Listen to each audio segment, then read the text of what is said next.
નમસ્કાર, હું દિનેશ સિંધવ વિશેષ વિથ દિનેશમાં ફરી એકવાર તમારું સ્વાગત છે. સુરતમાં છું અને જનક મહેલમાં છું. જનક મહેલ જ્યારે શબ્દ વાપરું છું ત્યારે તમને લાગતું હશે કે તમે કયા મહેલની વાત કરો છો, પણ જનક જ્યારે આવે છે ત્યારે આપણને ખ્યાલ છે કે વૈદેહી એટલે કે સીતાના બાપનું નામ જનક હતું અને દીકરીનું જે પિયર છે એનું બીજું નામ સુરતનો આ જનક મહેલ હોઈ શકે. હું જે બે વ્યક્તિને મળવાનો છું એ બંને મારું સ્વાગત કરવા માટે અહીંયા તૈયાર છે. હું જ્યારે બોલતો હોઉં ત્યારે ફ્રેમમાં આવતા નથી, પણ મારા ઇન્ટરવ્યૂમાં બધું ચાલે છે, અનફિલ્ટર ઇન્ટરવ્યૂ હોય છે. ઘનશ્યામભાઈ ઇટાલિયા મારી જોડે છે, નીતાબેન નારિયા મારી જોડે છે. આ બંને બહુ સરસ કામ કરી રહ્યા છે. ગરબા ગુજરાતી છે. ગરબા ગુજરાતી નામની આ જે સિરીઝ છે એમાં હું શા માટે એમને મળવાનું છું તમને ખ્યાલ છે. લગ્ન ન થવા મોટી સમસ્યા છે, લગ્ન થયા પછી છૂટાછેડા થવા એ બહુ મોટી સમસ્યા છે. આ બંને સમસ્યાનું સમાધાન આપે છે, દીકરીઓને દત્તક લે છે અને પરણાવે છે. એ બહુ સરસ આખી લગ્ન વ્યવસ્થા તેમને ઊભી કરી છે. અદ્ભુત વાતો બેસીને કરવાના છીએ, પણ હું મહેલમાં આવ્યો છું ત્યારે મારું સ્વાગત થઈ રહ્યું છે. Thank you.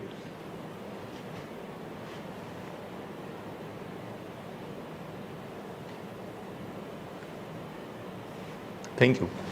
તો ઘનશ્યામભાઈ, આપણે કોઈ પણના ઘરે જઈએ તો બેસીને નિરાંતે વાત કરતા હોઈએ છીએ, પણ મોટાભાગે લોકો એકવાર એમનું ઘર તો બતાવે, ટૂર કરાવે. તો મહેલની ટૂર કરાવો. દિનેશભાઈ, અમે આધ્યાત્મિકમાં ખૂબ માનીએ અને ભગવાનને સાથે રાખીને કામ કરીએ, કારણ કે આપણે તો માત્ર નિમિત્ત છે, કરનારા એ વ્યક્તિ છે. એટલે જ્યારે મહેલ બનાવવાની વાત થઈ ત્યારે પહેલા આર્કિટેક્ટે કીધું કે ભાઈ મારે ભગવાનનું સ્થાન કયું, એટલે બહુ ડિસિઝન લેવાનું. એટલે આ મૂર્તિ તો અમે આપણી ઓફિસેથી ત્યારની બનાવેલી છે અને આ ભગવાનની મૂર્તિ, આ જે તમે શિવલિંગ જોઈ રહ્યા છો એ હું નર્મદા ઉત્પન્ન થાય ને, જ્યાં નર્મદા છે શરૂ થાય ત્યાંથી તિલકધારી શિવલિંગ લાવ્યા. અને એની થીમ હજી બનવાની થોડી બાકી રહી છે. એટલે કોઈ પણ મહેમાન આવે એટલે જળ અભિષેક કરે, અભિષેક કર્યા પછી દર્શન કર્યા પછી બધી કામની શરૂઆત થાય. એટલે કોઈ પણ મહેમાન આવે એન્ટ્રી કરે એટલે અભિષેક કરવાનો, ભગવાનના દર્શન કરી અને પછી આગળ વધવાની વાતો છે. તો આપણે આગળ વધીએ પહેલાં એક દર્શન આપણે પણ કરી લઈએ.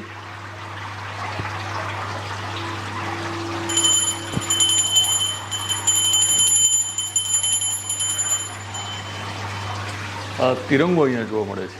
હા, રાષ્ટ્રને પણ સાથે રાખ્યો છે. એટલે અહીંયા જે રાષ્ટ્રપ્રેમી સ્વયંસેવકો એટલે કે સેવાના જે સારથીઓ આવતા હોય એના માટે ખાસ ડિસ્પ્લે આપણે રાખ્યો છે. અહીંયા બે ચેર આવવાની છે અને બંને ફોટોગ્રાફી પણ થઈ શકે અને યાદગારી.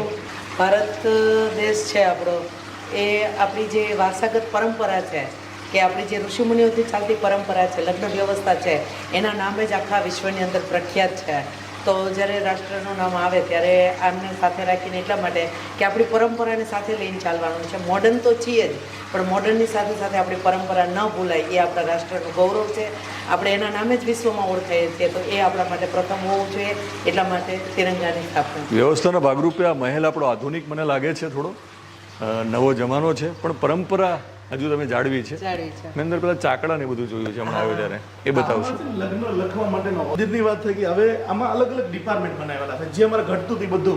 કારણ કે જેટલી પણ દીકરીઓના લગ્ન થાય ને, દરેક દીકરીઓના લગ્ન આપણે અહીંયા જ લખીએ છીએ. લગ્ન લખવા માટેનો સ્પેશિયલ આપણે લગ્ન અહીંયા લખાય છે.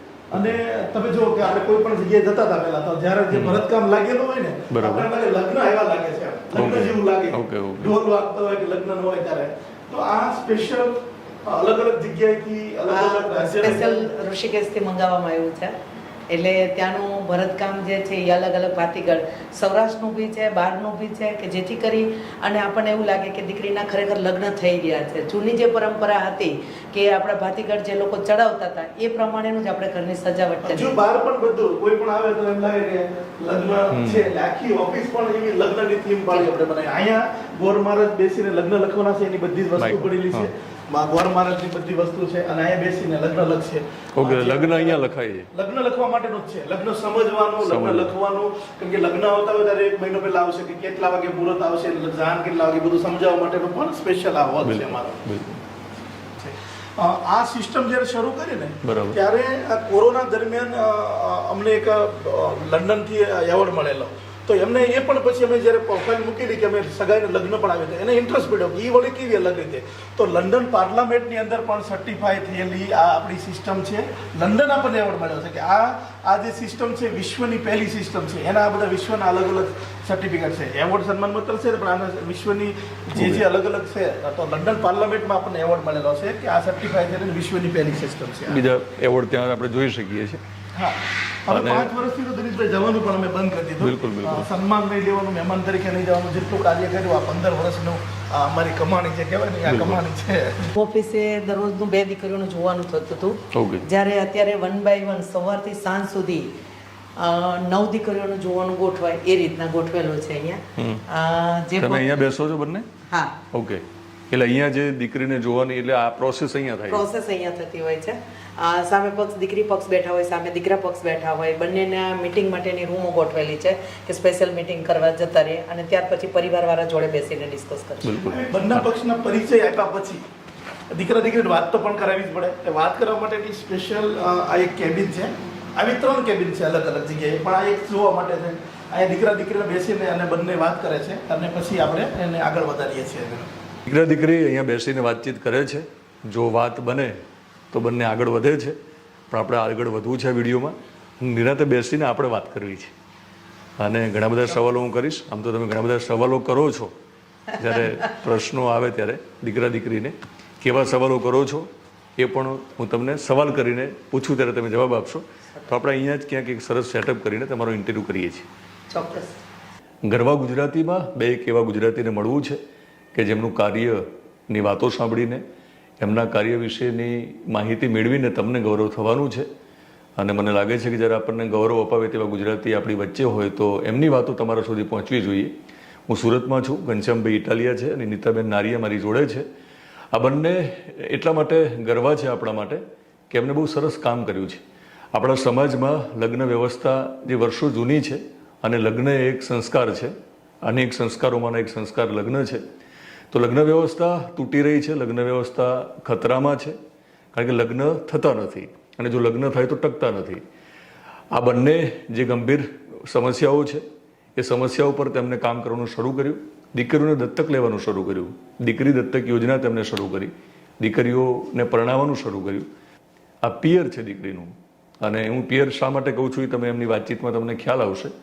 લાઈફલાઈન યુનાઇટેડ ફાઉન્ડેશનના બંને ફાઉન્ડર છે, સરસ કામ કરે છે. મેં એમ તો કહ્યું જ છે કે લગ્ન ન થવા બહુ મોટી સમસ્યા છે. લગ્ન થયા પછી લગ્ન તૂટી જવાય એટલે છૂટાછેડા થવા આ બીજી સમસ્યા છે. અને લગ્ન જે છે ને એ મને લાગે બહુ મોટો વિષય છે અને એનું જો આપણને સમાધાન મળે તો જીવનનું સમાધાન કદાચ મળી શકે. કારણ કે પતિ પત્નીએ હંમેશા સાથે રહેવાનું હોય છે. આ બંને સાથે મળીને સરસ કામ કરો છો. તો હું જ્યારે લાઈફલાઈન બોલું છું તો લાઈફમાં જ્યારે આપણે કોઈની સાથે સતત રહેવાનું હોય અને જેને આપણે લાઈફલાઈન કહીએ, પતિ માટે પત્ની લાઈફલાઈન હોઈ શકે, પત્ની પતિ માટે લાઈફલાઈન હોઈ શકે, પણ તમે લાઈન ક્લિયર કરી આપો છો એટલે આગળ જઈને કશું થાય નહીં. એ લાઈન ક્લિયર કરવાનું તમે સરસ કામ કરો છો, એના માટે વાતચીત કરવી છે. શરૂઆત ત્યાંથી કરીએ કે આ જે સમસ્યા છે લગ્ન કેમ થતા નથી. આજકાલ સમાજમાં બહુ મોટી સમસ્યા છે કે લગ્ન થતા નથી. લગ્ન ન થવાના ઘણા બધા રીઝન હોઈ શકે છે, પણ અલગ અલગ વિસ્તાર માટે અને અલગ અલગ કેટેગરી વાઇઝ અલગ અલગ હોય છે. અત્યારના સમયની અંદર લગભગ એવું થાય છે કે 40% દીકરાઓ એવા છે કે જેને સંબંધ કરવા માટે ખૂબ એટલે ખૂબ મુશ્કેલીઓ પડે છે. જે તે સમયે એમનું એજ્યુકેશન ઓછું રહી ગયેલું છે, કોઈ મિલકત વાઇઝ કે કોઈ પોતાની પ્રોપર્ટી વાઇઝ કંઈક ને કંઈક ઘટતું રહી ગયું છે, કોઈની અંદર શરમાળપણું હોય કે પોતાની વાત વ્યક્ત ના કરી શકે. અત્યારના સમયની અંદર વ્યક્ત ના કરી શકો તો સામેવાળી વ્યક્તિ સમજતી નથી. સેમ દીકરીઓનું એ રીતના થાય છે કે એક લેવલ જતું રહે છે કેટેગરી વાઇઝ કે બહુ હાઈ લેવલથી એ લોકો એજ્યુકેશન લઈ લીધેલું હોય અને masters, double masters, graduate masters થઈ ગયેલા હોય અને એની અંદર બી PhD કરી લીધું હોય અને પછી એના સમાજની અંદર જોવા જઈએ તો એ ટાઈપના પાત્ર ન એને સેટ થતા હોય, જેને લઈ અને એક ઉંમર નીકળી જતી હોય છે. એક ઉંમર નીકળી ગયા પછી દરેક કેટેગરીના લોકોને આની અંદર બહુ મુશ્કેલ થાય છે. બોર્ડર લાઈન અમે જોવા જઈએ તો બોર્ડર લાઈન દીકરાઓની 30 હોય છે અને દીકરીઓની 28 બોર્ડર લાઈન આવી જાય છે કે ત્યાર પછી આપણને કોઈ પણ આપણા ટાઈપનું પાત્ર શોધવું એટલે કે આપણા પોતાને જે રીતના ઈચ્છા છે એ પ્રમાણેનું પાત્ર શોધવું એ ખૂબ એટલે ખૂબ મુશ્કેલી ભર્યું થઈ ગયું છે. એટલે દરેક સમાજ, દરેક ઉંમર અને દરેક કેટેગરી વાઇઝ આ સમસ્યા અલગ અલગ હોય છે. એ કોઈ ફિક્સ સમસ્યાની અંદર આમાં આપણે બાંધી ના શકીએ. અને ઘનશ્યામભાઈ તમને હું માઇક લેવાનું એટલા માટે કહીશ. દિલીપભાઈ, આમાં એક બીજો પણ વિષય છે કે બધું જ હોવા છતાં આપણને ઘણીવાર આપણે જતા હોય તો આપણને પરિચય આપતા હોય મારા સાડુભાઈનો છોકરો છે, કાંઈ ન ઘટે, 10 વખત એવું કે કાંઈ ન ઘટે, એટલે ઘટતું કાંઈ ન હોય. એમ કે બધું છે, મોટો ડેલો, આવક સારી છે, બધું છે, શું ઘટે છે એ બહુ પરફેક્ટ અમે પારખ્યું છે છેલ્લા 5 વર્ષથી. ઘણું બધું ઘટે છે. જ્યાં બોલવાનું ત્યાં બોલતા નથી અને જ્યાં નથી બોલવાનું ત્યાં બોલી નાખે છે. આ પણ એક બહુ સમસ્યા છે, એની ઉપર બહુ ડીપમાં જઈશું કે જ્યાં માનો કે અમુક જગ્યાએ બહુ ઓવર થઈ જતા હોય છે તો પણ છોકરી નથી સ્વીકારતી, અને જ્યાં બહુ ઓછું બોલવાનું હોય, નથી જરૂરી છે બોલવાનું, ત્યાં પણ નથી બોલતા. હું ઘણીવાર કહેતો હોય કે 1.5-2 લાખ રૂપિયાની દર મહિને આવક હોય તો એનું ઘરે જુઓ તો તમને એમ થાય કે આને આટલી આવક છે, આવી રીતે રહેતા હોય છે, તો એ છોકરીવાળા નથી સ્વીકારતા. અત્યારે છોકરી જે છે એ બહુ ભરેલી નોલેજવાળી છે. ઘણીવાર અમારે ત્યાં પણ બનાવ બને છે કે 1.5-2 લાખનો પગારદાર છોકરો જ્યારે જોવા આવે ત્યારે મોજું ફાટલું પહેરીને પણ આવતો હોય, કાણાવાળું, અને નાઇટના ટી-શર્ટ પહેરીને પણ આવતા હોય. આ બે વસ્તુ સામાન્ય આટલા બધું સમજી જશે બધા. આ એટલા માટે ખાલી એક્ઝામ્પલ આપું છું. એટલે જ્યાં જે જેવું જરૂરી છે ત્યાં કરતા નથી, એ પણ એક સમસ્યા છે. બધું હોવા છતાં બહુ મોટી સમસ્યા ઘનશ્યામભાઈ તમે કીધી છે. તમે કીધું એ પ્રમાણે ખરેખર બધું જ છે. એની પાસે જમીન છે, પૈસા છે, સારો પગાર છે, પણ જે એની પર્સનાલિટી જે કહીએ આપણે, અથવા તો જે જીવનશૈલી છે એ કદાચ એ પ્રકારની નથી. સમયની સાથે જે દીકરીઓને જોઈએ છે અથવા દીકરીના મમ્મી પપ્પાને જેવું જોઈએ છે, તમારી પાસે કરોડો અજબો તો કોઈ નથી માગતું. અહીંયા અમારે ત્યાં એવી સગાઈઓ દિનેશભાઈ થયેલી છે કે આપણે કલ્પના ન કરીએ.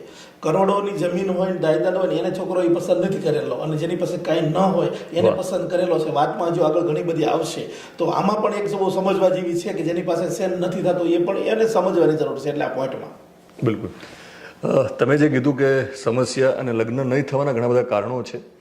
અનેક કારણોમાં એક ચિંતા પણ છે. દરેક દીકરીના મા બાપને છે કે સરસ છોકરો મળવો જોઈએ. છોકરીને પણ સમય સાથે લાગે છે કે જીવન આખું જો એની સાથે વ્યવસ્થિત નહીં રહી શકાય, તો મને લાગે છે કે લિવ ઇન રિલેશનનું પ્રમાણ વધી ગયું છે અને એ સમાધાન નથી લાંબા ગાળાનું. હવે લગ્ન કરવા માટે કંઈ પણ કરીશ, બરાબર ને? તો એ કંઈ પણ કરવાની વાત આવે ત્યારે લગ્ન કરવા માટે શું ખોટું બોલે છે? મૂર્તિયાઓ હોય, મૂર્તિયાઓ વધારે બોલતા હશે. બંને સાઈડથી જોવા જઈએ તો ઘણી બધી વખત એવું થતું હોય કે સામે પક્ષ ડિમાન્ડ એટલું બધું કરતું હોય દીકરીઓ પક્ષથી, તો ના છૂટકે અમુક વસ્તુની અંદર નાના મોટા જૂઠાણું ચલાવી લેવાતું હોય છે.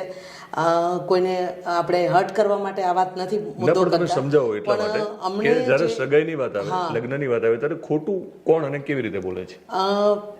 મેઇન જે સંબંધ તૂટવાનું કારણ છે એ વિશ્વાસ તૂટવાથી થાય છે. તો જે જૂઠાણું ચાલી રહ્યું છે, કોઈ મિલકત બાબતથી, કોઈ ડિગ્રી બાબતથી, કોઈ સેલેરી બાબતથી, કોઈ એમની પોતાની જે કંઈ છે એ ઇન્કમ 25,000 હોય અને બાયોડેટામાં ભૂલથી 35,000 લખાઈ ગયું હોય કે આવી રીતના. દીકરીઓ સેમ છે કે જે પોતાની ઉંમર છુપાવી હોય, અથવા તો એજ્યુકેશન છુપાવ્યું હોય, અથવા તો પોતાની કંઈ ને કંઈ બીમારી હોય, આ છુપાવ્યું હોય. આપણે કોઈ એક પક્ષને આપણે અહીંયાથી નથી એવું કહેતા કે કોઈ એક પક્ષ દ્વારા આ તૂટી રહ્યું છે, બંને પક્ષ દ્વારા આ તૂટી રહ્યું છે. કે કોઈ અમુક સામેવાળું દીકરો હોય કે દીકરી હોય, એક 5% બી અત્યારે જૂઠાણું નથી ચલાવતું. એ પહેલાંની દીકરીઓ હતી કે જેને 2 વ્યક્તિ ઉપર ડિપેન્ડેડ હતી, એક એના પતિ ઉપર અને એક એના પપ્પા ઉપર.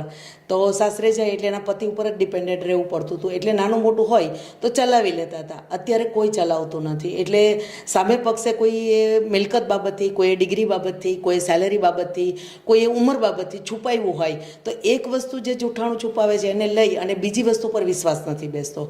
એવી રીતના ઘણી બધી દીકરીઓ એવી છે કે પોતાના અંદર કોઈ બીમારી હોય અને સામે છુપાવ્યું હોય, પોતાને ખબર હોય પણ સામે એ રીતના છુપાયું હોય. કોઈને માનસિક નોર્મલ નાની મોટી પ્રોબ્લેમ હોય અને સામેવાળાને જણાવી ના હોય કે ભાઈ આટલું આટલું આવી રીતના છે.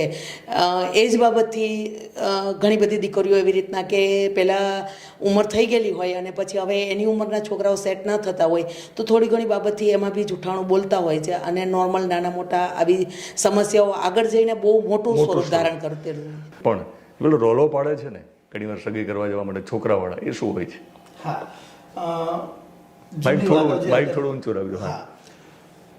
જે એટલે આપણે બધાની જ્યારે થયું છે તો ઘણી વાર કેવું થયું છે કે વર્ષમાં કોઈ એક દીકરી બતાવતી હોય છોકરી જોવા માટે, તો 10 લોકોને આપણે ફોન કરીએ, મામાના, માસીના, ફુવાના, મોટા ગાડી લઈને આવવાનું છે, મોટી 4-wheeલની લાઈન લગાડી દેવી. શા માટે? છોકરીવાળાને ત્યાં થોડી એમ થાય કે બધું મોટું છે, એટલે એટલું મોટું બતાવે કે એની સગાઈ પણ થઈ જાય, લગ્ન પણ થઈ જાય. લગ્ન પછી જ્યારે કંઈ ફરવાની વાતો આવે કે કંઈ પણ કામ લેવાની વાત આવે તેમ કે ઓલી પેલી મોટી ગાડી લઈને આવ્યા હતા ને વ્હાઇટ કલરની એ લઈને ફરવા જવું છે તો કે એ તો ફઈના ભાણિયાની હતી એ તેને વેચી નાખી માથે થઈ ગયો તો એટલે ડખા ચાલુ થયા. એટલે જે કંઈ કહેવાનું એ છે કે જે તમે બતાવ્યું છે નથી ને બતાવ્યું છે એ લગ્ન પછી 5 દિવસમાં જ ખબર પડી જવાની છે.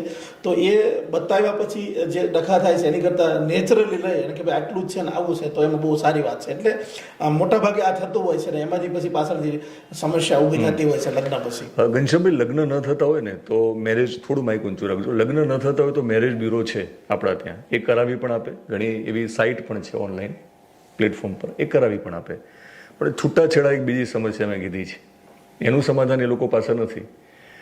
તો આપણે તો એનો એક સવાલ મારે કરવાનો જ છે કે લાઈફલાઈન જે છે એ સંસ્થા શબ્દ વાપરીએ છીએ, પણ લોકોને મેરેજ બ્યુરો લાગે છે?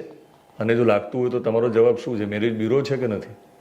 હા, આખા વિશ્વની અંદર ખૂબ સારી સંસ્થાઓ બધી સગાઈ માટે અને લગ્ન માટે કરી રહી છે. સમૂહ લગ્ન પણ કરી રહી છે, અલગ અલગ રીતે ઓફલાઈન ઓનલાઈન જે રીતે તમે વાત કરી એ પ્રમાણે બધું સારું જ કરે છે. આપણે કોઈ નેગેટિવ લેતા નથી, પણ એમાંથી કંઈક અલગ અમારે કરવું હતું. શા માટે કરવું હતું આ શરૂ, શા માટે કરવું પડ્યું? કતારગામ પોલીસ સ્ટેશનમાં લાઈફલાઈન ચેરિટેબલ ટ્રસ્ટની ઓફિસ, પોલીસ કુટુંબ સહાયતા કેન્દ્ર ચાલે, 4 વર્ષ ચલાવ્યું. 350 કેસ અમારી પાસે આવ્યા પતિ પત્નીના ઝઘડાના, એમાંથી 1000 સમાધાન કરાવ્યા, ઓન પેપર કમિશનરના જમા કરાવ્યા. ત્યાર પછી એમ થયું કે આજ કર્યા કરવાનું આપણે સમાધાન. અને અહીંયા તો કતારગામ પોલીસ સ્ટેશન છે, આખા ગુજરાતમાં વિશ્વમાં કેટલું હશે, કેટલા કેસો હશે. એટલે 1.5 વર્ષ સુધી આ વિષય ઉપર રિસર્ચ કર્યું કે ખરેખર પોલીસ સ્ટેશન અથવા તો ઝઘડા શા માટે થાય છે. એમાંથી અમને જે કારણો ધ્યાનમાં આવ્યા, એક કે નાનું મોટું બંને પક્ષી ખોટું બોલીને સગાઈને લગ્ન કરી, બીજી એકબીજાનો સ્વભાવ ન મળવો, અને ત્રીજું મેડિકલની સમસ્યા કે મેડિકલ હોય કંઈ તકલીફ તો પણ છુપાવી અને લગ્ન કરી નાખે. લગ્ન પછી ખબર પડે ચાલો આ દવા ચાલે છે, એટલે કાં ખર્ચ કરવાનો અને કાં છૂટું થવાનું. મોટા ભાગે હવે તો બધા ખર્ચ નથી કરતા, છૂટોનો નિર્ણય લેતા. અને ચોથું વ્યસન, ખૂબ મોટું મહત્વનું, એ ખાલી દીકરો ને દીકરી પણ હોય છે બંને જગ્યાએ. તો આ વિષયને આધારસ્તંભ બનાવ્યો અમે, 3-4 વિષયને. જ્યારે ખ્યાલ આવ્યો તો બહુ બધા કેસો વિશે, એમાં તો બહુ તજજ્ઞો બેઠા હતા સાથે, અને 1.5 વર્ષ સુધી રિસર્ચ કર્યું અને એનું નામ આપ્યું દીકરી દત્તક યોજના. આ આધારસ્તંભમાં ચેકિંગ સિસ્ટમ જે ઊભી કરી છે એ મેડમ તમને આખી વાત કરશે કે 4 સ્તંભ છે, એમાં અમારું જે ચેકિંગ સિસ્ટમ છે એ કેવી રીતે કરી. દત્તક શબ્દ જ્યારે વાપર્યો છે ત્યારે સ્વાભાવિક છે કે તમે માત્ર લગ્ન નથી કરાવી આપતા, તમે આ જીવન એના મા બાપ બન્યા છો, બરાબર ને? તો એ સમજાવો કે દત્તક લીધા પછીની તમારી જવાબદારી શું? ઓકે, પહેલાં તો આ સિસ્ટમ દત્તકમાં શા માટે આપણે લીધી છે એ મારે તમને સમજાવવું છે. કે જ્યારે અમે પોલીસ સ્ટેશનની અંદર આ કેસનું સમાધાનમાં બેસતા હતા અને ખ્યાલ આવ્યો કે અત્યારે જે કરીએ છીએ એ પાંદડા ઉપર પાણી છાંટીએ છીએ, પણ એના મૂળમાં કંઈક એવું નાખવું પડશે કે જેથી કરીને આ સમસ્યા આગળની પેઢીને ન આવે. કેમ કે આગળની પેઢી છે એ સિંગલ ચાઇલ્ડ થઈ ગયેલી છે, તો એમની પાસે સમાધાનમાં બેસવાવાળું કોઈ જ નહીં હોય. નાના મોટા પ્રશ્ન હશે તો સીધા કોર્ટની અંદર ઘસેડાઈ જશે અને એના સંતાનો અનાથ થઈ જશે, એક મા અથવા તો બાપનો પ્રેમ મળતો બંધ થઈ જશે. અને જો એ દીકરાને વ્યવસ્થિત પરિવાર, દીકરી કે દીકરાને નહીં મળે તો ઘણી વખત ગુનાહિત કાર્યમાં પણ એ લોકો જોડાઈ જતા હોય છે. કેમ કે પ્રેમ વગરનો માણસ છે એ પશુ સમાન થઈ જાય છે. તો આ બધી સમસ્યાને જોઈ અને ખ્યાલ આવ્યો કે આના મૂળમાં કંઈક નાખીએ. એટલે જે સાહેબે કીધું એ 4 કારણો આપણને મળ્યા કે આપણે ત્યાં જે 4,000-3,500-4,000 કેસ વિખા, એની અંદરથી આ 4 કારણો, 8-10% અંદર બીજા પણ હતા, પણ એના વિશે આપણે કંઈક કરી નહોતા શક્યા. હા, મેઇન કારણ આ હતા. તો એ 4ને જ્યારે આધારસ્તંભ બનાવ્યા, પિલોર બનાવ્યા, ત્યારે વિચાર કર્યો કે જો સમાજને આપણે રાડો નાખીને વાત કરશું તો વાતો સાંભળવા વાળો અત્યારે કોઈ નથી. કેમ કે ઠેક ઠેકાણે બધાને ભાષણ અત્યારે સાંભળવા કોઈને ગમતા નથી. તો એના કરતાં કંઈક એવી સિસ્ટમ લાવીએ કે આપણે ઘરેથી ને શરૂઆત કરીએ. તો આપણા ઘરેથી ક્યારે શરૂઆત કરીએ કે આપણી પોતાની દીકરી હોય તો તમે તમારી પોતાની દીકરીને સમજાવી શકો. એટલા માટે દત્તક લેવાનું ચાલુ કર્યું કે ચાલો હવે આપણે આપણી જે કંઈ સમાજની દીકરીઓ છે એને આપણે પોતે જ દત્તક લઈએ અને 15 વર્ષ સુધી, આમ તો લાઈફ ટાઈમ જ મા બાપ બની રહીએ છીએ, પણ 15 વર્ષ સુધીની ઓન પેપર જવાબદારી લઈએ કે જેથી કરી અને પાછળથી આ સમસ્યામાં બેસવું ન પડે આપણે માટે. એટલા માટે આ જે કંઈ આખી સિસ્ટમ બનાવી છે એને દત્તક વિધિમાં જોડી કે આપણી પોતાની દીકરીઓ 18 વર્ષથી લઈ અને 55 વર્ષ સુધીની કોઈ પણ સમાજની દીકરી હોય, એ અમીર હોય, ગરીબ હોય, મધ્યમ વર્ગનો સમાજ સમાજ હોય, દીકરીની જ્ઞાતિ કોઈ પણ હોય, કેમ કે અમે દીકરીની જ્ઞાતિ નથી જોતા. દીકરી છે એક સ્ત્રી છે, એ પાત્ર જ પ્રવાહી સ્વરૂપ છે. જેવા ઢાળમાં ઢળશો એવી રીતના ઢળી જશે, બીજાના ઘરે જઈને સ્વીકાર કરી લેશે.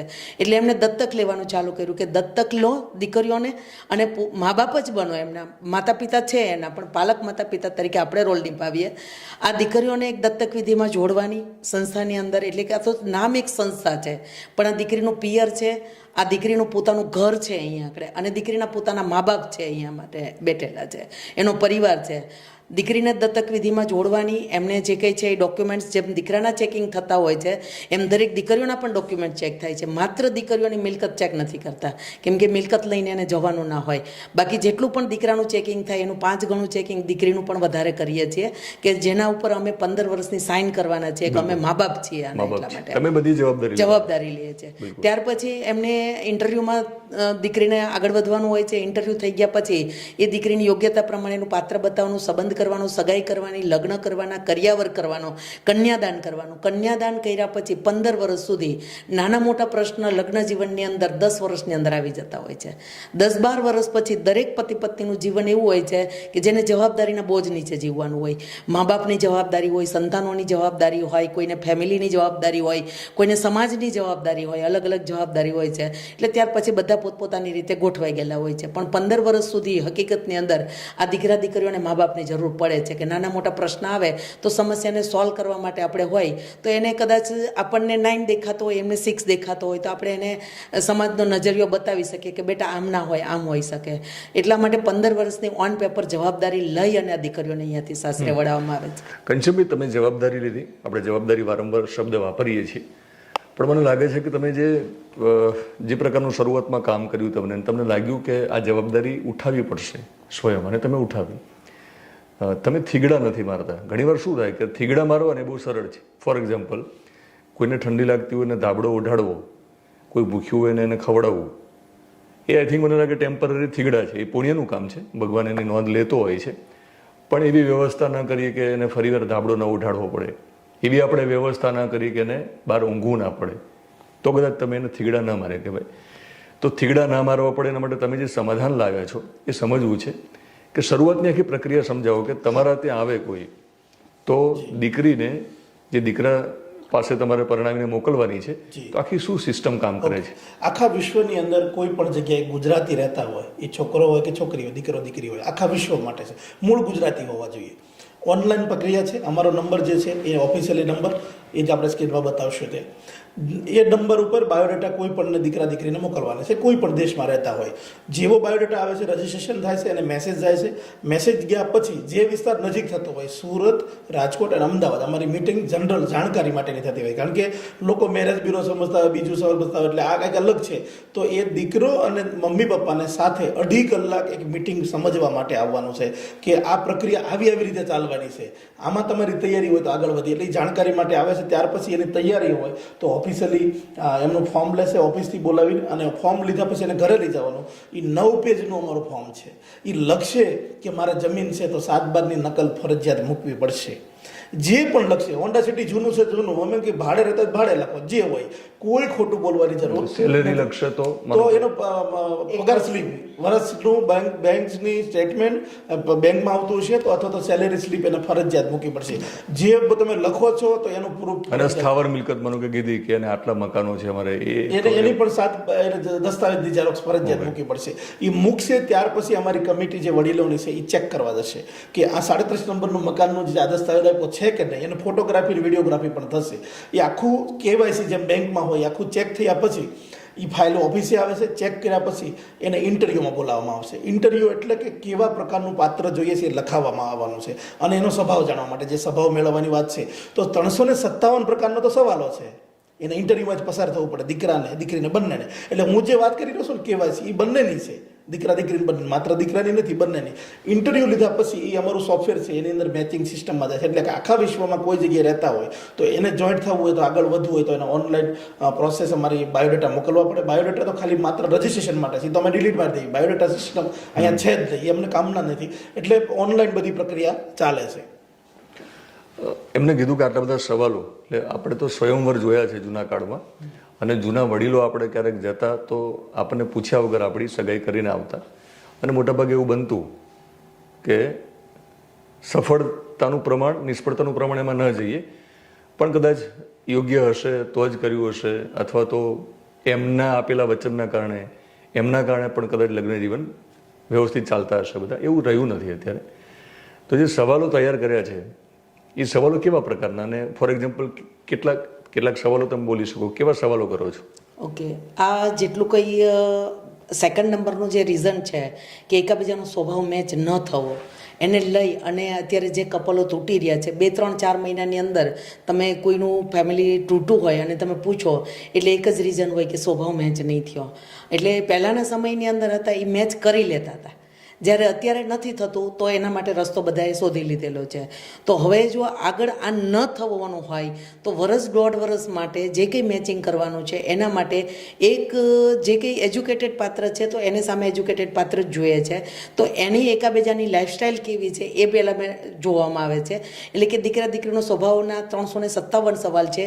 એ દીકરો શું ખાય છે, શું પીવે છે, ક્યાં જાય છે, કેવી જગ્યા પર ફરવા જાય, કેવા કેટલા મહેમાન આવે, મમ્મીનો સ્વભાવ, પપ્પાનો સ્વભાવ, કયા શાક ભાવે, કયા ફ્રૂટ ભાવે, કેવા ભગવાનને ભજે છે, કેટલો ધાર્મિક છે, કાંદા લસણ ખાય છે કે નથી ખાતો, સાંજે કેટલા વાગે સૂવે છે, સવારે કેટલા વાગે જાગે છે, એક્સરસાઇઝ કેટલી કરે છે, કેવા મૂવી જોવા જાય છે, અઠવાડિયાની અંદર એને કેટલું ફરવા જવું ગમે છે, બહાર જમવા જાય તો પંજાબી ભાવે છે, દેશી ભાવે છે, કઈ રીતનું ભાવે છે, એમનું ફ્રેન્ડ સર્કલ કેવું છે, એમનું બિઝનેસનું સર્કલ કેવું છે, એમને કેટલી માનવતા છે, લાગણી એની અંદર કેટલી છે કે જેથી કરીને કેટલો એ પોતે બીજાને હેલ્પફુલ થઈ શકે છે.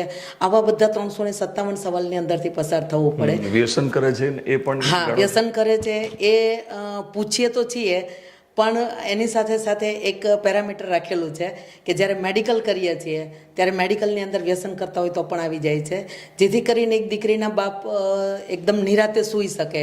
પૈસો, મિલકત આ બધું તો ઠીક છે કે હોય ને ના હોય એ બે નંબરની વાત છે, પણ અત્યારે વ્યસનના નામે જે પરિવારો તૂટી રહ્યા છે, એક દીકરીના બાપ જ્યારે દીકરીને સાસરે વળાવે છે પછી લાચાર થઈ જતો હોય છે કે ભાઈ હવે એમને જેના હાથમાં દોરી સોંપી છે બધું એના હાથની અંદર છે, બાકી બધું સાઈડની વસ્તુ છે, મમ્મી પપ્પાનો સ્વભાવ છે, આ બધી વસ્તુ, પણ એ દીકરો મજબૂત કેટલો છે. તો વ્યસનના નામે જે અત્યારે ઠેર ઠેર આ ચાલી રહ્યું છે તો એના માટે આપણે એક પેરામીટર રાખેલું છે કે જ્યારે મેડિકલ કરાવીએ ત્યારે મેડિકલની અંદર 22 પ્રકારના મેડિકલ થાય છે. એની અંદર નોર્મલ નાના મોટા પ્રોબ્લેમ જે કંઈ હોય એ આવી જાય છે.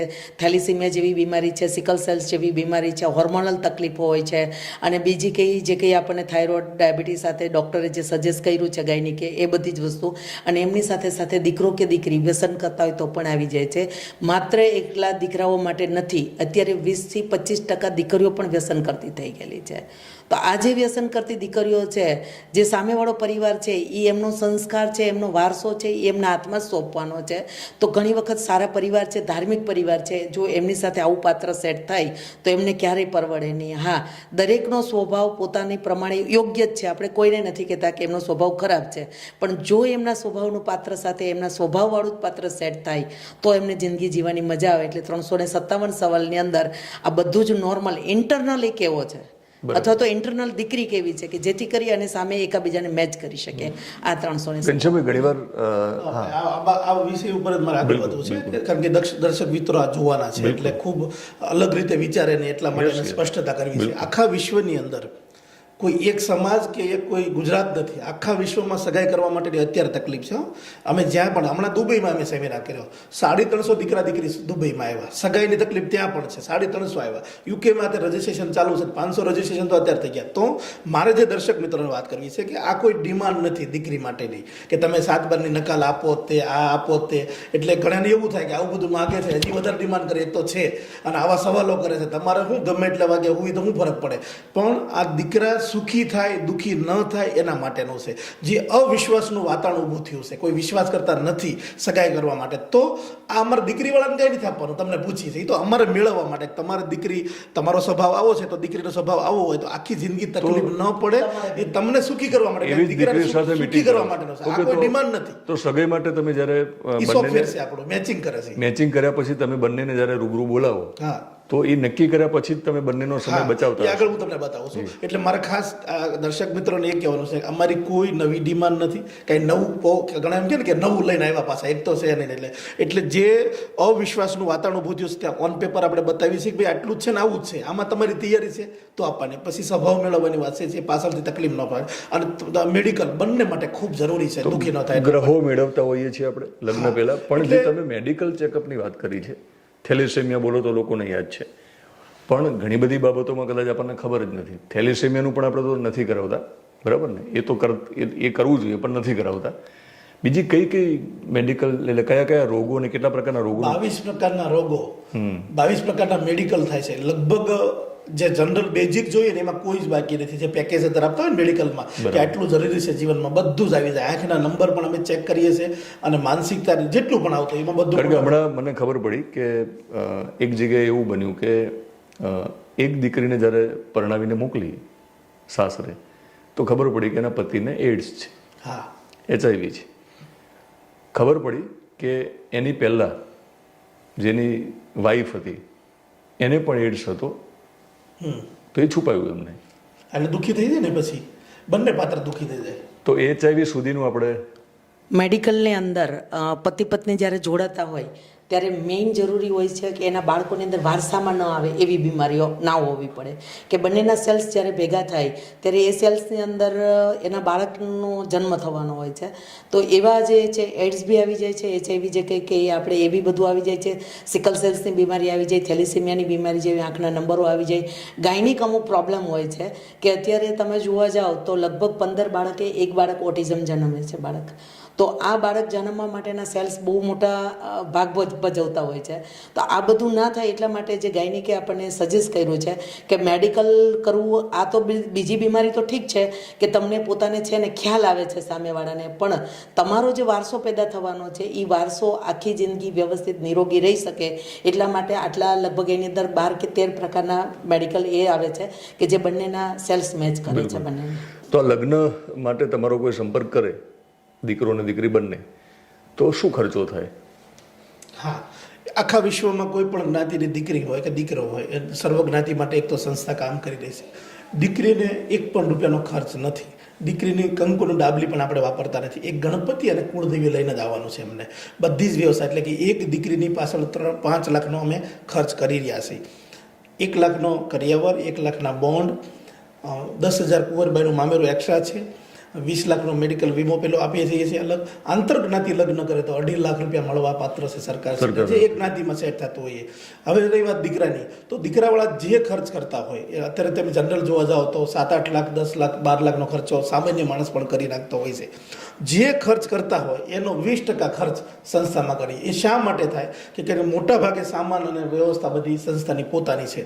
અને જે એજન્સીઓ આપણી સાથે કામ કરે છે એ લાઈફ ટાઈમ કામ કરે છે ને આપણે એની સાથે વર્ષોથી કામ કરી છે. એટલે 100 રૂપિયાની વસ્તુ 20 રૂપિયામાં દીકરાવાળાને મળે છે અને ખર્ચ એટલામાં થઈ જાય છે. એટલે બહુ લિમિટ છે. એટલે બહુ સારી રીતે એની સામે પાછો કરિયાવર, બોન્ડ, આંતરજ્ઞાતિના હોય લગ્ન, એટલે સામાન્ય ખર્ચમાં દીકરાને પણ થાય. એટલે ખર્ચ બચાવવા માટેનું પણ આ એક અભિયાન અમારું સાથે છે. એટલે જેમ કે વિડીયોગ્રાફી, ફોટોગ્રાફીનો જે મૂળ ચાર્જ હોય એનાથી ઓછામાં તમને એજન્સી મળે છે. 84 પ્રકારની એજન્સીઓ છે. આ 84 પ્રકારની જે એજન્સીઓ છે, દીકરીઓ પાસેથી 1 પણ રૂપિયાનો ખર્ચ લેવામાં આવતો નથી. એટલા માટે એ 100 રૂપિયાની વસ્તુ 20 રૂપિયામાં આપે છે. એક્ઝામ્પલ તરીકે 3.5 લાખ રૂપિયાનું ફાર્મ છે, તો એ ફાર્મ આપણને 51,000 રૂપિયામાં મળે છે. એક આજે પ્રી વેડિંગ કરવા જાઓ તો 35,000 થી 40,000માં હાવ નોર્મલ પ્રી વેડિંગ થાય છે. અને ત્યારે તમારે હેવી પ્રી વેડિંગ કરવું હોય તો લાખ રૂપિયા સુધીના 1.5 લાખના ખર્ચ થાય છે. તો એ નોર્મલ ખર્ચે આપણને કરી આપે છે કે દીકરીઓ ફ્રીમાં પરણે છે. અમારા મોઢા જોઈને કે કોઈના બીજા જોઈને નહીં, પણ દીકરીઓ પાસે 1 પણ ખર્ચો લેવામાં આવતો નથી. એનું છે કે 40-60ની અંદર દીકરીઓ આવતી હોય છે. 40% દીકરીઓ ખર્ચ કરી શકે એવી આવતી હોય છે, જ્યારે 60% દીકરીઓ એવી છે કે જે ભણવા ગણવામાં એના પપ્પા પાસે એટલો બધો પૈસો ના હોય છતાં પણ ભણી ગણી ગઈ હોય અને હવે લગ્ન કરવા માટે એટલા બધા ન હોય એની પાસે, અને એ દીકરીઓને અરમાન સાથે લગ્ન કરવા હોય બધા. એટલે આ દીકરીઓના અરમાન પૂરા થાય છે. આપણે હલ્દીથી લઈ અને એનું પ્રી વેડિંગથી લઈ, એમને ગીત ગાવાની ટીમથી લઈ અને આવી 84 એજન્સીઓ બોલાવીએ છીએ ત્યાં. એમાં વરરાજાની ગાડીનો શણગાર પણ આવી જાય છે, ઢોલી પણ આવી જાય છે. એટલે એક પણ રૂપિયો દીકરાવાળાએ કંઈ એના ઘરે નથી કરવાનું, દીકરીવાળાએ એના ઘરે કંઈ નથી કરવાનું. દીકરાવાળાએ માત્ર કુળદેવીને ગણપતિ લાવવાના છે, દીકરીવાળાએ કુળદેવીને ગણપતિ લાવવાના છે. બાકી આ જે કંઈ 84 એજન્સીઓ છે એ 100 રૂપિયાની વસ્તુ 20 રૂપિયામાં આપે છે આપણને. એટલે 5% ઓછા ખર્ચની અંદર આપણે દીકરાવાળાને બી કરી આપીએ છીએ અને એની સાથે દીકરીવાળાને જોડી દઈએ. બિલકુલ. આમ છતાં ઘનશ્યામભાઈ, ખર્ચો તો થતો હશે આ બધું જ કર્યા પછી. ડોનેશન તમે નથી લીધા એવું સાંભળ્યું છે? હા, 16 વર્ષથી સંસ્થા ચલાવીએ છીએ. આજ સુધીમાં એક પણ રૂપિયા ડોનેશન લીધું નથી અને જીવવી ત્યાં સુધી લેવાના નથી. જે કરિયાવરની વાત છે, બોન્ડની વાત છે, તો અમે અલગ અલગ બિઝનેસો અમારા જે ચાલે છે એમાં ફિક્સ કરેલા છે કે આમાંથી આટલું, આમાંથી આટલું, એમાંથી કરિયાવર લેવાનો અને એમાંથી જ બોન્ડ આપવાના. આજ સુધી નહીં. હવે રહી વાત બીજા ખર્ચની, જો દીકરાવાળા જે ખર્ચ ઘરે નથી કરવાનો એ ત્યાં કરે છે, તેમાં અમે દીકરીવાળાને સાથે ફાર્મ ઉપર સેટ કરી દેવી. કેમેરો એક હોય, ડોલ એક હોય, એટલે ડબલ ખર્ચા ન થાય, એટલે એમાં દીકરીવાળાને પણ સેટ કરી દે છે. એટલે એમાંથી ને એમાંથી બંનેનું સેટ થઈ જાય છે. કે તમારા જે પોતાના વ્યવસાય છે એની જે આવક છે એનો કેટલોક ભાગ તમે હા, જે આના માટે કાઢવાનો હોય. અમારી અલગ અલગ 6-7 બિઝનેસ અલગ અલગ છે. બરાબર. એમાંથી જે અમે નક્કી કરેલું છે, કારણ કે કોઈ જગ્યાએ અમે ડોનેશન લેતા પણ નથી ને આપતા પણ ડોનેશન લેતા નથી અને આપતા પણ નથી કોઈ જગ્યાએ, આપતા પણ નથી. એટલે જે જાતે ઉભું રહેવાનું, જાતે જ ખર્ચ કરવાનો. Okay. એટલે બધામાં દર વર્ષે ફિક્સ કરેલું. હમણાં પાછા ગઈ તો નક્કી કર્યું, તો છોકરાઓને પણ કહી દીધું કે આ વર્ષે આટલી દીકરીનો લગ્ન કરવાના છે, આટલી માનસિક તૈયારી રાખજો. બધી જ અલગ રીતે જેટલું પણ છે એમાંથી નક્કી હોય કે આમાંથી આટલો ખર્ચ કરવાનો, આમાંથી આટલો ખર્ચ કરવાનો, એ ફિક્સ જ છે. હવે તો નવી કંપની બને કે નવું કંઈ પણ કામ કરીએ ને તો ભાગીદાર જ દીકરીને અને ગાયને બનાવી છે. રીતસરનો ડેટમાં લખેલું હોય કે આટલા ટકા ફિક્સ એમાં જ જશે. ગાયો માટે શું કરીએ? પણ હવે જે અમારી આઈટી કંપની છે એમાંથી એપ્લિકેશન છે, K2 એપ કરીને છે, જે લોની છે, 1.25 લાખ એડવોકેટ અને પોલીસ કર્મી યુઝ કરી રહ્યા છે. તો એમાં 12% તો મેં ગાયોનો ભાગ રાખ્યો છે. સ્પેશિયલ કંપનીમાં જ લખી નાખ્યું છે કે આ ગાય માતાનો ભાગ 12% બનાવ્યા. એટલે એને ચલાવે, બંધ કરે, એનું કામ છે. એટલે એને હવે નેક્સ્ટ અમારો પ્રોજેક્ટ જે ગાયો માટેનો છે એમાંથી થઈ. તો ફાઉન્ડેશન શબ્દ તો આવે જ છે, લોકોને થતું હશે કે ભાઈ ડોનેશન લેતા નથી. લાઈફ લાઈન યુનાઇટેડ ફાઉન્ડેશન, તો ફાઉન્ડેશન એટલે કયા બે રીતે હોય છે ને. જે લાઈફલાઈન ચેરિટેબલ ટ્રસ્ટ જે અમે 14 વર્ષથી ચલાવ્યું અત્યારે એ છે જ, પણ એમાં સ્કૂલ અમારી ચાલે છે. ત્યાર પછી ઇન્ટરનેશનલ લેવલે જવાનું થયું, દુબઈને. અત્યારે 17 થી વધારે દેશોમાં આપણે કામ કરી રહ્યા છીએ. દર મહિને 2 દીકરીને લગ્ન કરાવી અને વિદેશમાં મોકલીએ. તો જ્યારે જરૂરિયાત ઊભી થઈ કે હવે આ ચેરિટેબલ ટ્રસ્ટ સીમિત નહીં ચાલે, એટલે લાઈફલાઈન યુનાઇટેડ ફાઉન્ડેશન એટલે સેક્શન 8 ની અંદર અમે રજીસ્ટ્રેશન કરવાનું થયું, એમાં કામ કરી રહ્યા છીએ.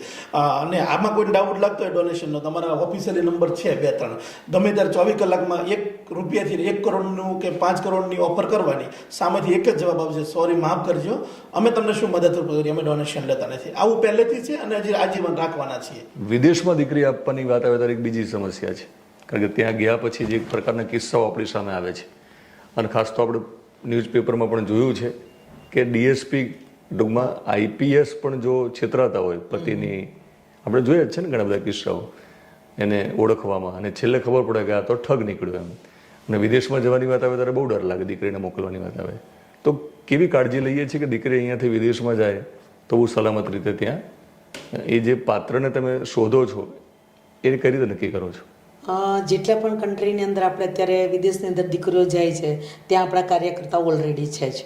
એટલે એમની જે કંઈ છે કે વિઝા પ્રોસેસથી લઈ, એના અપોઇન્ટમેન્ટ લેટરથી લઈ અને બધું જ જેટલું પણ ત્યાંનું એમનું હોય, કોની સાથે રહે છે, ક્યાં રહે છે, કેવા કરાર કરેલા છે, શું છે, આ બધું જ એમનું તો સંસ્થાની અંદર એને સબમિટ કરવાનું જ હોય છે.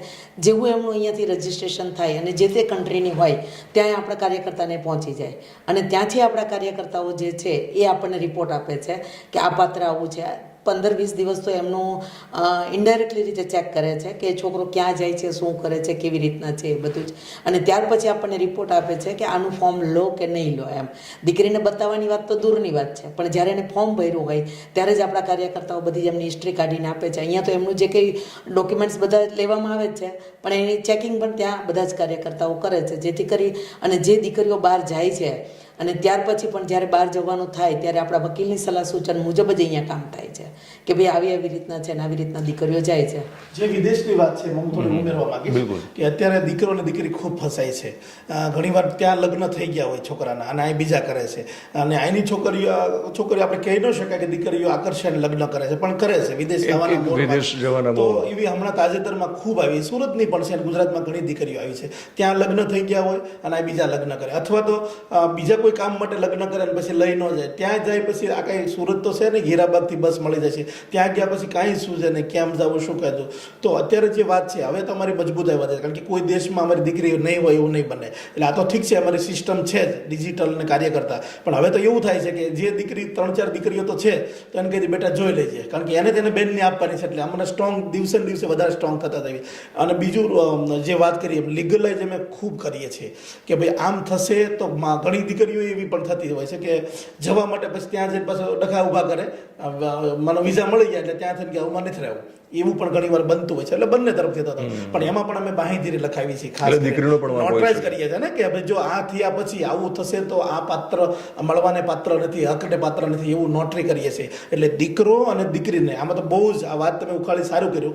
વિદેશમાં જે ફસાતા તેમાં માઇક્રો પ્લાનિંગ કર્યું છે, કારણ કે એ દીકરા દીકરી માટે જ નહીં પણ અમે જવાબદારી લીધી છે, અમે પણ કંઈક ન ફસાવી એટલા માટે ખાસ લઈએ છીએ. એટલે અહીંયા દીકરા દીકરીને જેને પણ વિદેશમાં કરવું એના માટે તો બેસ્ટ અમે ચલાવી છે, વખાણ કરી. એટલે ભૂલ જે કરશે એના માટે દીકરો દીકરી બંને એમાં દીકરી ભૂલ કરે ત્યારે એક સમાન. ફોર્મ ભરાય ત્યારે જ તે અમે એ વિદેશના જે રૂલ્સ છે અમારા એ નોટરાઇઝ કરીએ છીએ, એટલે બંને અટવાય નહીં. એટલું બહુ સરસ કામ એમાં. આ બધું જ કર્યા પછી પણ હા યસ, બીજું પણ હું એક ઉમેરીશ કે દીકરી જ્યારે 357 સવાલનો ઇન્ટરવ્યૂ આપે છે અને ત્યાર પછી 38 સવાલ એને પૂછવામાં આવે છે કે તાર પાત્ર કેવું જોઈએ છે, અને એ વિદેશનું પાત્ર લખાવે છે, તો પહેલાં તો એની કેપેસિટી ચેક કરીએ છીએ કે આ ત્યાં રહી શકે એમ છે કે નથી. એ રીતના, કેમ કે અત્યારે ઘણી વખત એવું હોય કે ગ્રેજ્યુએશન કમ્પ્લીટ થયું હોય તો એમને એવું લાગે કે વિઝા મળી જશે એટલે આપણે ફોરેન શિફ્ટ થઈ જશું, કે ત્યાં છોકરો મળી જશે સારું, પણ ત્યાં રહેવું એટલું ઇઝી નથી.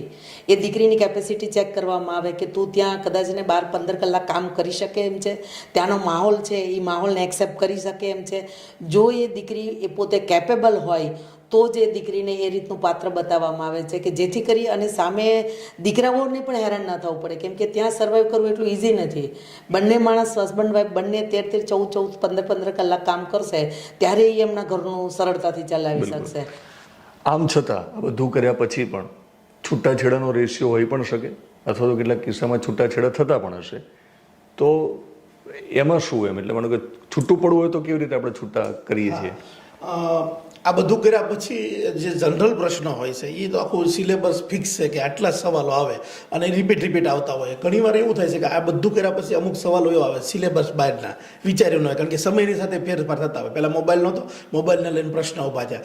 તો આવે તો એની માટે સ્પેશિયલ અમારું કાઉન્સેલિંગની આખી ટીમ છે અને સમજાવવામાં આવે છે. આજ સુધીમાં એક પણ કેસ બગડ્યો નથી. હા, 1-2 શરૂઆતમાં જે ત્યારે અમારી કેવાયસી ઓછી હતી, પછી અમે શીખ્યા શરૂઆતમાં, એટલે 5 વર્ષ પહેલાંની વાત છે, કે જે આટલું કરવા છતાં પણ દીકરા દીકરી ખોટું બોલીને પછી અમારી સાથે પણ ખોટું બોલ્યા હોય, અમુક વસ્તુ ન આપી, એવું બન્યું હતું. એટલે આ નથી બન્યું અમે નહીં કહીએ. શરૂઆતમાં 2 કેસમાં બન્યું હતું, ત્યાર પછી છેલ્લા 3 વર્ષથી એક પણ કેસ બગડ્યો નથી. હા, અમારા ભૂલથી સિંગલ નહીં, આમ તો કહી શકીએ ને, તો સિંગલ જે કેવાયસી કર્યું હોય, જે છુપાવ્યું હોય ને કંઈક નીકળ્યું હોય એ વાત અલગ છે. એટલે સમજાવટ કરવામાં આવે છે, ક્યારેક કેસ બગાડવામાં આવતો નથી. અને હવે તો પાછું કેવું થયું, હવે તો પેલી પરિપત્ર આવી ગયો કે નોટરાઇઝથી સીધો હવે છૂટાછેડા થશે નહીં, કોર્ટમાં જવું પડશે. એટલે હવે તો દીકરો કે દીકરીને હું તો મીડિયાના માધ્યમથી ખાસ કહું છું કે છૂટાછેડા લેતા પહેલાં 7 વખત વિચારજો, એટલા માટે કે હવે સીધા જલ્દી છૂટા કોઈ થવાનું નથી. હાલતા જો મૂકી જતા રહ્યો, મામાને ઘરે આવ્યા મહેમાન તરીકે છૂટા થઈ જાવ એવું હવે બનવાનું નથી. 7 ફેરા જે રીતે લઈ એ રીતે 7 વખત વિચારવાની જરૂર છે છૂટાછેડા. અને બીજું દિનેશભાઈ, ખાસ કરીને મેડમ ઇન્ટરવ્યૂ લેતા હોય, જ્યારે દીકરીનું ઇન્ટરવ્યૂ લે ને, ઇન્ટરવ્યૂ લઈને ત્યાં જ ખબર પડી જાય મોટા ભાગે. આ તો જાહેર મીડિયાના માધ્યમથી મારે કહેવાય નહીં, 350થી વધારે દીકરીઓની ફાઇલ અમે માળિયામાં ચડાવી દીધી છે. એને હા, એની જવાબદારી 15 વર્ષની હું પાલક પિતા તરીકે સાઇન કરું છું. એ ઇન્ટરવ્યુમાં તરત કહી દે કે ભાઈ હવે આ રહેવા દો, આમાં આપણે જવાબદારી લેવા જેવું નથી. એટલે એવા દીકરાને પણ રિજેક્ટ કરતા હોય, એટલે આપણે રિજેક્ટ કરતા હોય છે કે આ લેવા જેવું નથી. તો કેટલી દીકરીઓને આપણે અત્યાર સુધીમાં પરણાવી? 667 દીકરીઓના મેરેજ અત્યાર સુધીમાં આપણે કમ્પ્લીટ કરી ચૂક્યા છીએ. શું લક્ષ્યાંક છે અને એટલે ટાર્ગેટ શું છે? અમારો શુભ સંકલ્પ છે 5000 દીકરીઓને કન્યાદાન દેવાનો. 2030 સુધીની અંદર 5000 દીકરીઓને કન્યાદાન દેવાના શુભ સંકલ્પ પાછળ 3 હેતુ છુપાયેલા છે. કે કોઈને સારું લગાડવા માટે આ વાત નથી કે આજે મોટી ફેકમ ફેક કરીને જતું રહેવાનું. 3 રીઝન છે. પહેલું રીઝન છે કે જે સમાજની અંદર છૂટાછેડા થઈ રહ્યા છે એને 5000 દીકરીઓને માધ્યમ થકી કંઈક સિસ્ટમ લાવવી છે કે જેથી કરીને સિસ્ટમથી આપોઆપ બદલી જાય. પહેલાંનો સમય હતો કે એકાબીજાને જોયા વગર જ લગ્ન કરતા હતા, અને લગ્ન લગ્ન પછી ખબર પડે કે કેવું પાત્ર આપણને નસીબમાં આવ્યું છે. એ રીતના ઘણી વખત એવા કજોડા ભેગા થતા હતા કે આપણે અત્યારે વિચાર કરીએ કે આ લોકોએ કેવી રીતે સેટ કરીને જિંદગી જીવ્યા હશે એમ, છતાં પણ એટલા ખુશખુશાલ રીતે જિંદગી જીવી ગયા કે એક પણ સવાલ નહીં, એક પણ ફરિયાદ નહીં, અને ખુશખુશાલ રીતે જિંદગી જીવી ગયા. સમય ગયો અને પરિવર્તન આવ્યું. જે જોવાનું નહોતું ચાલુ એ જોવાનું ચાલુ થયું, અને ત્યાર પછી મેટ્રોમોની સાઈડ આવી ગઈ. ગાઉન પહેરીને લગ્ન થવા માંડ્યા. એટલે બાહ્ય સિસ્ટમમાં જેટલો ચેન્જ લાવ્યા એટલી જ આપણી આંતરિક સિસ્ટમ ખોખલી થઈ ગઈ છે. તો આ ખોખલી થતી સિસ્ટમને મજબૂત કરવા માટે જો આ દીકરા દીકરીઓ, પહેલાં પાઘડીવાળા દાદા કહેતા હતા તો એ અત્યારે ગવર્મેન્ટનો જે સ્ટેમ્પ મારેલો જે વેલિડ ગણેલો કાગળ છે એ નથી જેટલો વેલિડ ગણાતો એટલો દાદાના શબ્દ વેલિડ ગણાતા હતા. લોકો માથું આપી દેતા હતા, પણ જે દાદાએ કીધેલું હોય એ સાચું કરતા હતા. જ્યારે અત્યારે જૂઠું બોલવું એ બધાના માટે એકદમ કોમન શબ્દ થઈ ગયો છે. તો કોઈ મધ્યમ વર્ગનો દીકરો છે કે જેનો વિશ્વાસ અત્યારે કોઈ કરતો નથી, તો એને વિશ્વાસ કરવા માટે એક માધ્યમ બનાવ્યું છે કે બાયોડેટાને બદલે પોર્ટફોલિયો બનાવો તમારો, કે જેથી કરીને તમે દીકરીના પપ્પાને તમારી હકીકત બધી બતાવી શકશો. કે આજે 25,000ની જોબ લેવા જાઓ તો પણ મોટો પોર્ટફોલિયો લઈને જોબ લેવા જાઓ ત્યારે જોબ આપે છે તમને, તો આ તો તમારી જિંદગીના સવાલ છે. જ્યારે કોઈ કાકા મામા માસા તમારી પાસે નથી તો તમારી પાસે એક સિસ્ટમ એવી આવે કે તમે સામે દીકરીના પપ્પાને જ બધું બતાવી શકો, તો કોઈ દીકરીના પપ્પા તમારો વિશ્વાસ કરી શકે. એટલે 5,000 દીકરીઓના માધ્યમ થકી જે છૂટાછેડા થઈ રહ્યા છે એને ઘટાડવાનો અમારો પ્રયત્ન છે, કે ઓછા કરવા છે, ઘટાડવા છે. ત્યાર પછી બીજો પ્રયત્ન અમારો એવો છે કે જે લગ્નના નામે 15, 17, 20 લાખ અથવા તો કરોડો રૂપિયાના નામે ખર્ચ થઈ રહ્યા છે અને 2 મહિનામાં છૂટું થાય તો કરોડો રૂપિયાનો ધુમાડો થઈ જાય છે આની અંદર. તો આજે કંઈ પૈસાનો છે એ ઓછા ખર્ચની અંદર પૈસા બચે, તમારા ઓછા ખર્ચમાં મેરેજ થાય, અને બીજું કે તમારા દરેક અરમાન પૂરા થાય છે. અહીંયા આગળથી કોઈ અરમાન અધૂરું નથી રહેતું. ત્રીજું કે 5,000 દીકરીઓને દત્તક લેવાનો અમારો સૌ સંકલ્પ છે. ત્યારે 500-700 દીકરીઓ એવી હશે કે જેને ભાઈ નહીં હોય, પપ્પા નહીં હોય, બાપ નહીં હોય. જ્યારે એને પરિવારની અંદર કોઈ જરૂર પડશે 5-7 વર્ષ પછી તો એને એક સરસ મજાનો લાઈફલાઈન નામનો પરિવાર મળી જશે, અહીંયાથી ભાઈ મળી જશે, મા બાપ મળી જશે અહીંયા આગળ દીકરીઓને. તો એ દીકરીઓ પણ એની વેદના અહીંયા કહી શકશે, એને ખુશીના સમાચાર હશે તો અહીંયા આગળ આપી શકશે. આ અમારા 3 સંકલ્પ છે 5,000 દીકરીઓને.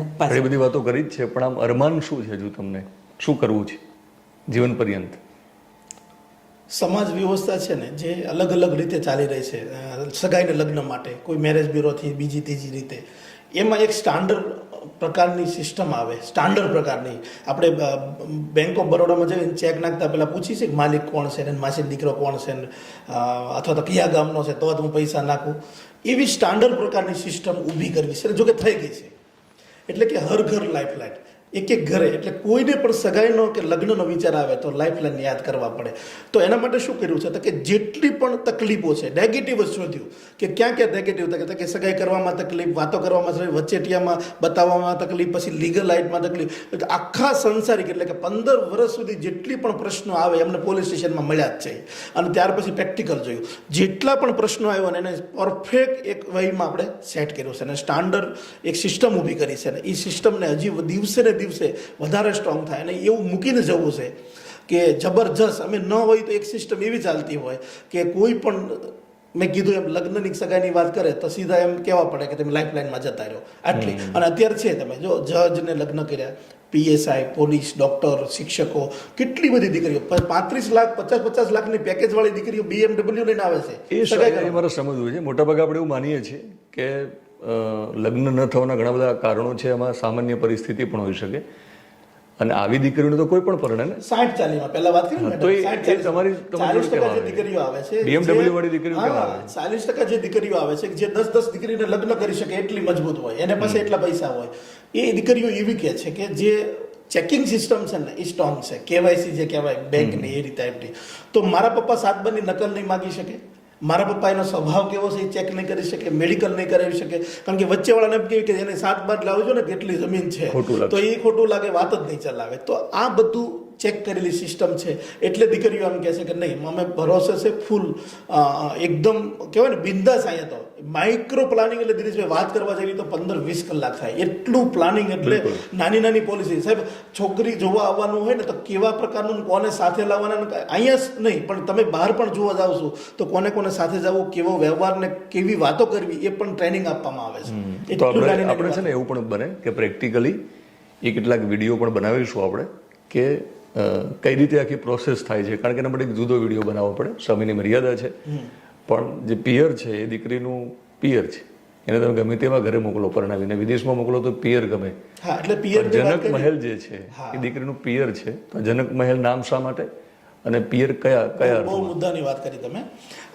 અત્યાર સુધી દીકરી દત્તક યોજના બદલ બહુ સાંભળ્યું, અને જે સિસ્ટમ છે હવે તો બધાને જ ખબર પડે કે અહીં બિલકુલ ચાલે નહીં, બધું કોઈનું કોઈ, કારણ કે અમારો કમિટીનો સભ્ય હું પોતે હો અથવા તો કોઈ પણ છેવાડાનો માનવી, નાના ઘરની દીકરો કે દીકરી હોય, એક જ સિસ્ટમમાં આવવાનું, એને તપાસ થાય જ તે, ચેકિંગ થાય જ તે, અને એને કોઈ લાગવગ નહીં, એક જ સિસ્ટમથી કામ થાય. એટલે હવે વાત આપણે કરીએ પિયરની. એટલે દીકરી દત્તક યોજના એટલે દત્તક લઈએ છીએ તો અમારું પિયર એટલે કે ઘરે પણ દીકરીઓ 15 અત્યારે મળવા આવે, અમારા ઘરે મળવા આવે.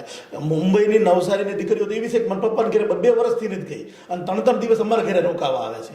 તો એમાંથી વિચાર આવ્યો કે પિયર તો હોવું જોઈએ. પિયર હોવું જોઈએ તો ઓફિસ જ બનાવીએ. હવે નવું કરીએ તો એનું નામ ઓફિસ તો ઠીક છે, વ્યવસ્થાના ભાગરૂપે કોઈને એડ્રેસ આપવું હોય તો દીકરીનું પિયર અને જનક મહેલ. હવે જનક મહેલ ઉપર આપણે આવી. જનક મહેલ શા માટે? તો જ્યારે પણ રાજા રજવાડામાં જ્યારે દીકરીઓના લગ્ન કરતા હતા, રાજાને જે દીકરો એટલે કે રાજાને સાથે જે પરણાવવાના હોય એનું ચેકિંગ કરતા હતા, કેટલું બળકો છે, કેટલા નોલેજવાળા છે. એટલે કે જ્યારે જનક રાજા અને સીતાજીની જે વાત આપણે આવી છીએ, જ્યારે કરો ત્યારે ધનુષ્ય તોડવાની વાત આવી હતી. ધનુષ્ય તોડે ને ઉઠાવે, એની સાથે વરમાળા પહેરાવીને લગ્ન કરવા, સ્વયંવરની જે વાત છે. તો સેમ અહીંયા એ જ છે. કોઈ પણ દીકરાને સ્વયંવર એટલે કે લગ્ન કરવા હોય તો પહેલા ચેકિંગ સિસ્ટમમાંથી પસાર થવું પડે. એટલે એ ધનુષ્ય ઉઠાવ્યું એટલે જનક મહેલ છે. એટલે જનક મહેલ છે. બીજું તો કે તમારે ઇન્ટરવ્યુમાંથી પસાર થવું પડે, તો ધનુષ્ય થોડું વધારે તોડવાનું, અને ત્રીજું મેડિકલમાંથી થવાનું. એ પૂરું ધનુષ્ય એટલે કે અમારી ચેકિંગ સિસ્ટમ જે છે દીકરા દીકરીને બંનેને, તો એ ધનુષ્ય તોડે અને એ જ પ્રક્રિયા છે તારે સ્વયંવર એટલે કે લગ્ન થાય છે. એટલા માટે જનક મહેલ આપણે નામ રાખ્યું છે. અને મને બહુ ગમે. રાજા લગ્ન પણ હોય તો 2 વાર, અમારા લગ્નમાં 2 વાર ગીત ગાય, રાજા જનક ઘેરે માંડવો રહેજો, 2 વખત અમારા કલાકારોને ખબર હોય. એટલે આ ગમતું વિષય છે. કહેવાય આધુનિક, પણ અમે એ પૌરાણિક જે રીતે હતું ને એ સિસ્ટમથી કામ કરી રહ્યા. બહારથી તમને આધુનિક લાગે પણ અંદરથી જે જૂની સિસ્ટમ હતી એ જ બધી કામ આપણે કરીએ છીએ.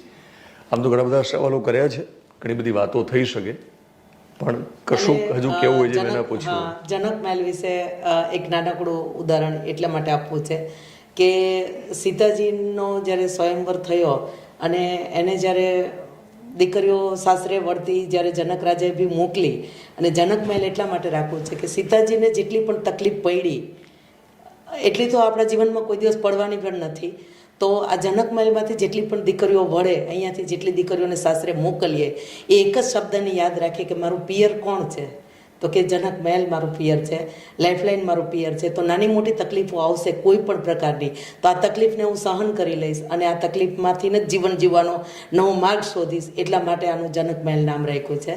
અને એના સિવાય બીજું કોઈ નામ એવું હોય પણ ના શકે દીકરીના પિયરનું, એટલા માટે આ જનક મહેલ છે. બીજું અંતે દિનેશભાઈ મહત્વની વાત મારે કહેવી હતી કે અત્યારે મોટો પ્રશ્ન સગાઈ ન થવી તો છે જ, લગ્ન પછી છૂટાછેડા થવાનો છે. એના માટેનો અભિયાનના ભાગરૂપે આપણે ચલાવી રહ્યા છીએ.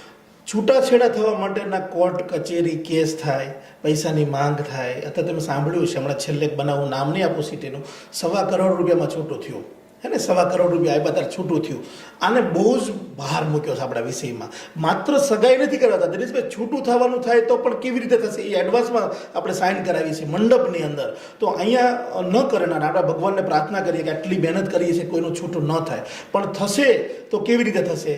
તો કે જે પણ બંનેને આપેલી વસ્તુ છે બંનેને પૂરેપૂરી આપી દઈશું, એક પણ વસ્તુ રાખીશું નહીં, એવું લખાણ કરાવી છે. બીજું કે કોઈ પણ વ્યક્તિને પ્રશ્ન આવ્યો તો કરાવેલું છે લાઈફલાઈન, એને જ ખબર છે કેવી રીતે કરાવ્યું છે. તો લાઈફલાઈન જ કોર્ટ છે, લાઈફલાઈન જ પોલીસ સ્ટેશન છે. કોઈ પણ જગ્યાએ પોલીસ કેસ નહીં કરી શકે, કોર્ટમાં નહીં જઈ શકે, આવું આપણે નોટરીમાં લખાવીએ. અને ત્રીજું ખૂબ મહત્વનું લખાવીએ છીએ આપણે કે 1 પણ રૂપિયાની માંગ નહીં કરી શકે, અને એમના 1 પણ રૂપિયો લીધા વગર છૂટું કરી નાખવાનું જ્યારે જો એવું બનાવ બને તો. અને ચોથું, અને એથી વિશેષ પણ નાખ્યું છે કે તમે મફતમાં એટલે કે ઓછા ખર્ચ, 1 પણ રૂપિયાના ખર્ચ વગર લગ્ન તો કરી નાખો છો, પણ તમે લગ્ન પછી 5 દિવસમાં ભાગશો, મામાને ઘરે કેમ આવ્યા ઠેલો લઈને જતા રહેશો, તો એ નહીં ચાલે. તમારા પ્રશ્ન હશે તો સોલ્યુશન લાવશું, પણ જો જતા રહેશો ને છૂટું કરવાની વાતો કરશો તો કરેલો ખર્ચનો, લગ્નનો ખર્ચ પણ આપવો પડશે તમારા દીકરીવાળાને. એટલે આવા પોઈન્ટો આ તો દર્શક મિત્રોને કહેવા માગું છું. માત્ર સગાઈને લગ્નને અમારી કોઈ ડિમાન્ડ નથી. માત્ર અવિશ્વાસનું વાતાવરણ કર્યું છે, એક સિસ્ટમમાં નાખ્યું છે કે વચેટિયાને વાત માનતા નથી, કોઈ ચાલતા નથી, ત્યારે એક સિસ્ટમમાં આપણે નાખી, આજે નહીં હોય કાલે કોઈ ન હોય તો પણ મસ્ત ચાલે. એટલે દીકરાવાળા પણ દુઃખી ન થાય, દીકરીવાળા દુઃખી ન થાય, ઓછા ખર્ચમાં લગ્ન થઈ જાય. અને તમે જો રેકોર્ડ બ્રેક દિનેશભાઈ સગાઈ થાય છે આખા વિશ્વમાં, ગમે સર્ચ કરો કે એક મહિનામાં 32 સગાઈઓ કોઈ જગ્યાએ થતી હોય. અમે દિવાળી પહેલા છેલ્લો મહિનો 32 સગાઈ એક મહિના કરી. દર મહિને ઓછામાં ઓછી 15 ને વધારે 25 સગાઈઓ નાની ઓફિસમાં કરતા હતા. હવે તો જનક મહેલ આવ્યો, આપણે વિઝિટ કરીશું, જનક મહેલની વિઝિટ કરો તો હવે તો બહુ સ્પીડમાં જવાના છે એકદમ. અમારે કોઈ એવો ટાર્ગેટ નથી કે આટલું પ્રોડક્શન કાઢી નાખો એવું, પણ જે સંકલ્પ છે ભગવાને જે મોકલ્યા છે અમને કોઈ હામ પણ નથી દીધા કે આ કરજો, પણ અમને ગમે છે, અમે નિમિત્ત બન્યા છીએ. અમારી કોઈ તાકાત જ નથી આ ચલાવી શકે. ઘણીવાર અમે પણ કલ્પના ન કરી આ કઈ શક્તિ કામ કરી રહી છે આટલું સરસ. આગલા દિવસે અમારા બિઝનેસના કામમાં ક્યાં વિદેશમાં હોય, બીજા દિવસે 4 જાનું આવવાની હોય તો 5 લોકો મસ્ત લગ્ન લગી નાખે. એટલે કોણ કામ કરે છે ખબર જ ન પડે, કોઈ આવીને કામ કરી જાય છે. એટલે અમે તો નિમિત્ત છીએ. કોઈ હું પણ નથી આજ સુધીમાં અમારું કોઈ જગ્યાએ નામ પણ લેવાનું નહીં, સન્માન પણ લેવાનું નહીં, સન્માન જોતું પણ નથી. પણ તમારા માધ્યમથી ખૂણામાં બેઠેલી દીકરી સુધીમાં આ મેસેજ જાય, દીકરા દીકરી સુધી, એ અમારો હેતુ છે. તમારી જે લાઈફ છે એ લાઈફ ખરા અર્થમાં તમે જીવો એ પ્રકારનો તમે પ્રયત્ન કરી રહ્યા છો. અને હું ભગવાનને પ્રાર્થના કરું કે તમારી જે લાઈફ લાઈન છે ને એ ખૂબ લાંબી હોય, તમારું બંનેનું આયુષ્ય ખૂબ લાંબુ હોય, તમે બંને સ્વાસ્થ્યની જો વાત કરીએ તો તમે બંને સ્વસ્થ રહો, એટલા માટે કે તમારે બહુ મોટું કામ કરવાનું છે. હા દિનેશભાઈ, હવે તમે સ્વસ્થની વાત કરી છે તો અમારી પ્રાર્થના છે, સ્પેશિયલ પ્રાર્થના છે. અમારી ધર્મની જ્ઞાતિની પોતાની પ્રાર્થના હોય છે. અમારી પ્રાર્થના છે, સવાર સાંજ પ્રાર્થના કરીએ અમે કે હે ભગવાન, અમે જે દીકરા દીકરીની જવાબદારી લઈએ છીએ એને અમે સુખી ન કરી શકીએ તો કાંઈ નહીં, પણ અમારાથી દુઃખી ન થાય એટલું ધ્યાન રાખજે. અને વડીલોને પણ કેવી રીતે આશીર્વાદ આપજો. અને અંતમાં એક જ વાત હું કહીશ કે 5000 દીકરીઓને કન્યાદાન દીધા વગર અમે મરવાના પણ નથી. અને અમે સહેજ પણ કચાશ નથી રાખતા, એને રાખવા માગતા પણ નથી. અમે સોશિયલ લાઈફમાં હોય પણ તો જેવું તેવું નહીં ચલાવી. તમે જો કરિયાવર લાઈફ ટાઈમ ગેરંટી વાળો, સહેજ પણ નહીં ચલાવો. લગ્ન પણ વીવીઆઈપી લગ્ન કરીશ, કોઈ દીકરીના કે દીકરાના અરમાન બાકી ન રહેવું પડે. ઘણા એમ કે તમે આમ ખર્ચા કરો, આમ પ્રી વેડિંગ કરો. હું દર્શક મિત્રોને ખાસ કહેવા માગું છું કે 100 પ્રકારની અલગ અલગ હોય. કોઈને જમવામાં મજા આવે, કોઈને ફોટોગ્રાફીમાં દીકરીને મજા આવતી હોય, કોઈને એટલે ટૂંકમાં શબ્દ વાપરીએ ને એ નથી હવે શક્ય. કરવું હોય તો નથી, અમારે કરવું હોય તો પણ શક્ય નથી, તો દીકરી જોવા જ નથી આવતી. બિલકુલ, એટલે આ ખાસ ધ્યાન રાખવું. પણ ભગવાન જોવે છે તમારા બંનેનું કામ, અને બહુ સરસ તમે ભવિષ્યમાં પણ સફળ રહો. મિત્રો, આ બંને જે કામ કરે છે તો આપણે કદાચ વારંવાર શબ્દ વાપર્યો, વારંવાર એવું પણ કહ્યું કે લગ્ન કરાવે છે, સગાઈ કરાવે છે, લગ્ન કરાવ્યા પછી છૂટાછેડા ના થાય એનું પણ ધ્યાન રાખે છે. પણ આ સમજીને આ બધી વાતો સાંભળીને આપણને ગમશે, પણ મને લાગે બહુ મોટું સમાધાન એ દેશનું કરી રહ્યા છે. આ સમાધાન એ છે કે આપણી લગ્ન વ્યવસ્થા જે તૂટી રહી છે એ લગ્ન વ્યવસ્થા નહીં તૂટે. અને લગ્ન વ્યવસ્થા જો નહીં તૂટે તો આ ભારતને વિશ્વગુરુ બનતા આપણને કોઈ અટકાવી નહીં શકે. અને આ ભારતને જો વિશ્વગુરુ બનવું હશે તો આવતીકાલનો જે નાગરિક છે એ તંદુરસ્ત હોવો જોઈએ.